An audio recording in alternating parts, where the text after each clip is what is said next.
Alexandra here from Newfoundland Counseling. In this video, I want to talk about the mind, the body, and the spirit. So often we think of these as individual entities, the mind, the body, and the spirit. And when we think of this way, we really miss a lot because the reality with these three things is they're not entirely separate entities. They are separate, but they're also intimately linked to each other. The mind, the body, and the spirit are all connected. And when we miss the fact that they are connected, we do ourselves a disservice. Let's look at an example. Let's say that I'm really stressed out about something. Say something really stressful happened at work, and I go home feeling really, really terrible. Well, my mental health is down. I'm feeling depressed maybe, or maybe I'm feeling a little anxious. So what do? My mental health isn't doing well. So I sit down and I grab a bag of chips and I start eating the chips. What have I done? Well, my mind has been in distress. My mind isn't doing well. And instead of helping my mind feel better, I've turned to a physical coping skill. I've started eating some food that really isn't helping, and it's not great for me in the first place.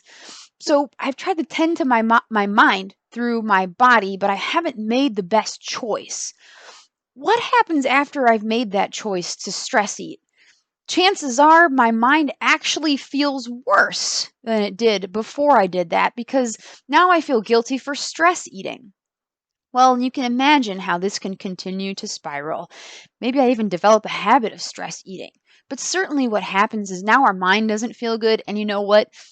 Physically, we don't feel very good either. And then what happens to our spirit? Have you ever tried to pray after something like that? Can you fully engage with prayer if your mind and your physical body aren't feeling well? It's pretty hard. Our choices really matter because one circle affects another circle, which affects the third circle. That said, we can use the other circles to help the one that's hurting. So let's say we're struggling with anxiety. Our mind is hurting, that circle is not doing so good. Well, in the first example, we talked about how we could use our physical body to make our mind worse. Well, but we can also make good choices to make our minds feel better. So instead of stress eating the chips, I could go for a run. I could go for a walk. I could journal. I could use my body to do something that will help my mind. So they're linked together. Likewise, if I'm feeling anxious, I could turn to prayer. I could turn to the spiritual circle to try to help my mind out. So as much as they can drag each other down, they can also build each other up. And when we think of them as separate, we miss this fact.